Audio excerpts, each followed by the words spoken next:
گفتگو بدی سے۔ تحریر ڈاکٹر محمد جاسم متو۔ اتوار کی رات ٹھیک 11 بجے میں ہفتے بھر کی مصروفیت سے فارغ ہو چکا تھا۔ اب میں کیا کروں؟ میرے پاس فرصت کے طویل اوقات تھے۔ میں کمرے میں تنہا تھا اور سوچ رہا تھا کہ میں کیا کروں۔ میرے دل میں ایک برے کام کا خیال آیا اور اسی لمحے میں اس پر آمادہ ہو گیا۔ دروازہ اور کھڑکیاں بند کر لیں۔ اب مجھے کمرے میں دیکھنے والا کوئی نہیں تھا۔ میں اس برے کام کو کرنے ہی والا تھا کہ میرے کانوں سے ایک آواز ٹکرائی۔ افسوس ہے اس بندے پر جس کے گناہ بڑھتے جا رہے ہیں اور توبہ کم ہوتی جا رہی ہے۔ وہ قبر سے جتنا نزدیک ہو رہا ہے، اس کی غفلت میں اور اضافہ ہو رہا ہے۔ اے گناہگار، تجھے شرم نہیں آتی؟ تیری تنہائی میں بھی اللہ تیرے ساتھ ہے۔ تیرا رب تجھے ڈھیل دے رہا ہے اور تیرے گناہوں پر پردہ ڈالے ہوئے ہے، مگر تو اور زیادہ ڈھیٹ ہو گیا ہے۔ میں چونک پڑا، خوف سے میرے رونگٹے کھڑے ہو گئے۔ کون ہے یہ؟ کس کی آواز ہے؟ یکایک مجھے ایک سیاہ سی مخلوق نظر آئی۔ میں نے ڈرتے ڈرتے پوچھا، تم کون ہو؟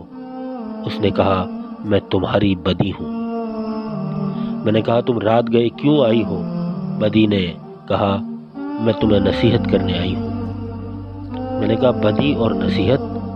بدی نے کہا، ہاں، سمجھدار کے لیے بدی میں بھی نصیحت کا سامان ہے۔ میں نے کہا کہ تم کیا کہنا ہے؟ بدی نے کہا، کیا تم سمجھتے ہو تم یہاں تنہا ہو؟ میں نے کہا، کیا مطلب؟ بدی نے کہا، جب تم گناہ کرنے جا رہے تھے تو بڑے مطمئن لگ رہے تھے، کیا تمہیں حساب کے دن کا خوف نہیں؟ تم دیواروں کی آڑ میں انسانوں سے تو چھپ سکتے ہو، مگر کاش تمہیں احساس ہوتا کہ تم اللہ کی نگاہ میں ہر وقت رہتے ہو۔ میں نے کہا، مگر میں تو نیکی کے کام بھی کرتا ہوں جن سے اللہ خوش ہوتا ہے۔ بدی نے کہا، تنہائی میں گناہ کرنے سے اللہ کے ساتھ بندے کا تعلق خراب ہو جاتا ہے اور اس کی نیکیاں مٹی میں مل جاتی ہیں۔ اللہ کے رسول صلی اللہ علیہ وسلم نے فرمایا، میں اپنی امت کے ایسے بہت سارے لوگوں کو جانتا ہوں، میں اپنی امت کے ایسے بہت سارے لوگوں کو اچھی طرح جانتا ہوں جو قیامت کے دن اتنی نیکیاں لائیں گے جیسے کہ تہامہ کے سفید پہاڑ، مگر اللہ ان سب کو راکھ کی طرح اڑا کر رکھ دے گا۔ صحابی رسول ثوبان رضی اللہ تعالیٰ عنہ نے پوچھا، اے اللہ کے رسول صلی اللہ علیہ وسلم، ہمیں ان کے بارے میں بتائیے، وہ کیسے لوگ ہیں؟ کہیں انجانے میں ہم بھی انہی میں شامل نہ ہو جائیں۔ آپ صلی اللہ علیہ وسلم نے فرمایا، سنو، وہ تمہارے ہی بھائی ہیں، تمہاری طرح کے رہتے ہیں، تمہاری طرح شب بیداریاں بھی کرتے ہیں، لیکن ان کا حال یہ ہے کہ تنہائی میں گناہ کرنے کا موقع ملتا ہے تو کر ڈالتے ہیں۔ میں نے کہا، یہ حدیث تو دہلا دینے والی ہے۔ بدی نے کہا، اسی لیے میں تمہیں خبردار کر رہی ہوں، اور یہ بھی سن لو کہ جب تم تنہائی میں گناہ کرتے ہو تو خلق خدا کے ساتھ اللہ سے بھی تمہارا تعلق بگڑ جاتا ہے، لوگ تم سے نفرت کرنے لگتے ہیں۔ میں نے کہا کہ لوگوں کو کیا پتا کہ میں تنہائی میں کیا کرتا ہوں؟ بدی نے کہا، یہ بات صحابی رسول حضرت ابو درداء رضی اللہ تعالیٰ عنہ نے بتائی ہے۔ وہ کہتے ہیں، بندہ تنہائی میں اللہ کی نافرمانی کرتا ہے، اللہ تعالیٰ اپنا غصہ مومنوں کے دل میں ڈال دیتا ہے اور اس کو اس کا احساس بھی نہیں ہوتا۔ میں نے کہا، لیکن میرے گناہ تو بہت چھوٹے ہوتے ہیں، میرا خیال ہے کہ اتنے چھوٹے چھوٹے گناہوں سے میرا اعمال نامہ خراب نہیں ہوتا۔ بدی نے کہا، قطرے قطرے سے دریا بن جاتا ہے، اور میں تو خود بدی ہوں، میں تم سے زیادہ جانتی ہوں کہ انسانوں کے نامہ اعمال کو قیامت کے روز کتنا خراب کر دوں گی۔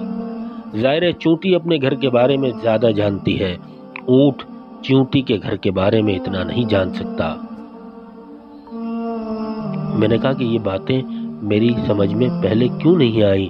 میں تو بڑی خطرناک غفلت میں اوندھے منہ پڑا تھا، میں تو دنیا کی رنگینیوں سے دھوکہ کھا گیا۔